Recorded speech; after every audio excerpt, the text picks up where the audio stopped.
जय श्री कृष्ण। श्रीमद्भागवत पुराण के प्रथम स्कंद से सुख साकर नामक ग्रंथ से मैं 16वां अध्याय शुरू करने जा रही हूँ। 16वें अध्याय में गए परीक्षित विजय को भेंटे धर्म धराए, निज निज दुख वर्णन करे पांडव सुत सो आए। राजा परीक्षित का दिग्विजय को जाना तथा पृथ्वी और धर्म से भेंट करना बताया गया है। सूत जी बोले, हे शौनक जी, जब पुण्यात्मा पांडव लोग महाप्रयाण के हेतु उत्तराखंड की ओर चले गए और वहां जाकर के पुण्य लोक प्राप्त कर लिया, तत्पश्चात वीरों में श्रेष्ठ राजा परीक्षित प्रजा का शासन बड़े धर्म और ब्राह्मणों की आज्ञा से करने लगे। उन्होंने उत्तर नरेश की पुत्री इरावती के साथ अपना विवाह किया। उस उत्तम पत्नी से उनके 4 पुत्र उत्पन्न हुए। आचार्य कृप को अपना गुरु बना करके जाह्नवी तट पर 3 अश्वमेघ यज्ञ पूर्ण किए। उन यज्ञों में अत्यंत धनराशि ब्राह्मणों को दान में दे दी। एक समय में जब वे दिग्विजय के लिए बाहर निकले, तब उन्होंने राजा के वेश में कलियुग को एक गाय और बैल को मारते हुए देखा। तब राजा परीक्षित ने उस कलियुग को पकड़कर दंड दिया। शौनक जी बोले, हे सूत जी, राजा परीक्षित ने कलियुग को दंड देकर ही क्यों छोड़ दिया? उसके प्राणों का हरण क्यों नहीं किया?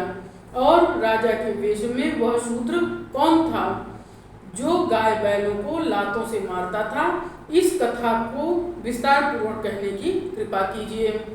यह कथा अल्पायु पुरुषों के लिए मोक्ष को देने वाली है। सूत जी बोले, हे शौनक जी, आप सब ऋषिगणों ने अपने तप के प्रताप से यमराज को इस धर्म क्षेत्र में बुला लिया है। जब तक भगवान यमराज यहाँ पर रहेंगे तब तक किसी की मृत्यु न होगी। इसलिए अल्पायु पुरुषों के लिए यह अति उत्तम समय है कि वे भगवान की लीलाओं का रस पान करें। मनुष्य अपनी आयु को व्यर्थ में ही व्यतीत करते हैं। रात्रि नींद में समाप्त हो जाती है और दिन काम धंधों तथा खाने पीने के चक्कर में समाप्त हो जाता है। और दिन काम धंधों, इसलिए भगवान की लीलाओं का वर्णन जितने समय होता है वही सदुपयोग में समझा जाता है। अब मैं आपसे वही पुण्य कथा वर्णन करता हूँ, आप सुने। सूत जी बोले, राजा परीक्षित कुरुजांगल देश में आनंद पूर्वक राज्य करते थे। जब उन्होंने देखा कि कलियुग ने मेरे राज्य में प्रवेश कर लिया है, तब उन्हें देखकर दुख हुआ और वो विशेष रूप से बोला कि किंतु यह जानकर कि युद्ध करने का अवसर तो अच्छा हाथ लगा है। उन्होंने दुख को त्याग कर युद्ध के लिए अपनी चतुरंगिनी सेना तैयार की और श्याम वर्ण के घोड़ों से जूते हुए रथ में, जिसमें सिंह की ध्वजा थी, धनुष बाण लेकर के नगर में बाहर निकल पड़े। उन्होंने भद्राश्व, केतुमान, भारत, उत्तर कुरुजांगल एवं किम पुरुष आदि देशों को विजय करके अपने राज्य में मिलाया और वहां के राजाओं को अपने अधिकार में किया। उस दिग्विजय में उनके अपने पूर्वज पांडवों का सुयश सर्वत्र सुनाई दिया। यदुवंशी भगवान श्री कृष्णचंद्र से उनकी कैसी घनिष्ठता थी, यह सब चरित्र उन्होंने सुने। महामना राजा परीक्षित उन चरित्रों को सुनकर अति प्रसन्न हुए और चरित्र सुनाने वालों को बहुत सा धन दान में दे दिया। तब महात्मा परीक्षित ने भगवान श्री कृष्णचंद्र की लीलाएं सुनी कि वे प्रेम के वश में होकर के पांडवों के सारथी, दूत, सखा, सभासद, यहाँ तक कि सेवक भी बनकर रहे। वह रात को जब पांडव लोग सो जाते थे, तब वे वीरासन में बैठ करके पांडवों का शिविर की रक्षा करते थे। इतना ही नहीं, उन्होंने अपने प्रिय पांडवों के चरणों में संपूर्ण विश्व को झुका दिया था। इस प्रकार की भगवत लीला सुनकर के परीक्षित गदगद हो जाते थे और दिन प्रतिदिन भगवान श्री कृष्णचंद्र की भक्ति उनके हृदय में बढ़ती जाती थी। उन्हीं दिनों एक दिन धर्म बैल के रूप में गाय रूपिणी पृथ्वी से मिला। गाय के नेत्रों में आंसू बह रहे थे, वह श्रीहीन सी प्रतीत हो रही थी। तब धर्म ने पृथ्वी से पूछा कि हे देवी, तुम्हारा यह मुख क्यों मलिन हो रहा है? तुम श्रीहीन सी क्यों प्रतीत हो रही हो? अवश्य तुम महान दुखी हो। तुम किसकी चिंता कर रही हो? तुम मेरी चिंता तो नहीं करती कि अब मैं एक पैर वाला ही रह गया? तुम कहीं इस बात की चिंता तो नहीं करती कि तुम्हारे ऊपर अब शूद्र राजा राज्य करेंगे?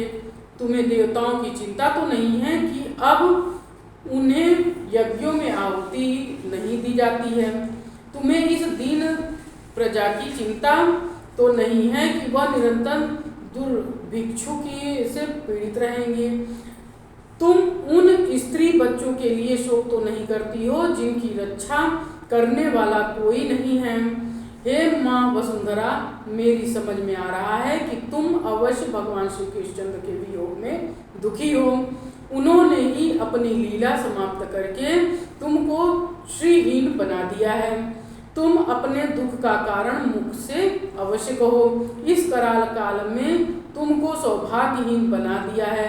पृथ्वी बोली, हे धर्म, तुम सर्वज्ञ होकर भी मुझसे मेरे दुख का कारण पूछते हो? जिन भगवान की कृपा से तुम 4 चरण वाले थे, अब उनके न रहने से केवल 1 चरण वाले ही रह गए हो। जिन भगवान श्री कृष्णचंद्र में 39 अप्राकृतिक गुण थे, सत्य, पवित्रता, क्षमा, दया, संतोष, त्याग, श्रम, दम, तप, सरलता, क्षमता, शास्त्र विचार, उपरति, तितिक्षा, ज्ञान, वैराग्य, शौर्य, तेज, ऐश्वर्य, बल, स्मृति, कांति, कौशल, स्वतंत्रता, निर्भीकता, कोमलता, धैर्य, साहसशील, विनय, सौभाग्य, बल, उत्साह, गंभीरता, कीर्ति, आस्तिकता, स्थिरता, गौरव एवं निरअहंकारता आदि समस्त गुण प्रभूत मात्रा में केंद्रीभूत थे तथा उनके शरणागत वत्सलता आदि महान गुण निरंतर विद्यमान रहते थे। उन्हीं भगवान श्री कृष्णचंद्र के अपने स्वधाम गमन के कारण यह घोर कलयुग मेरे ऊपर आ गया है। मुझे तुम्हारे लिए देव, पितृगण, ऋषि, साधु, सन्यासी आदि सभी के लिए महान शोक है।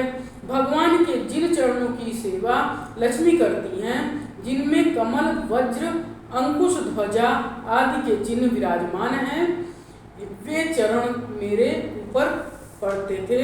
उन्हीं चरणों की कृपा से मैं सौभाग्यवती थी, किंतु अब मेरा सौभाग्य समाप्त हो गया है। मुझे इस सौभाग्य प्राप्ति पर अति गर्व था। इसी कारण भगवान श्री कृष्णचंद्र ने मुझे इस दशा में कर दिया है।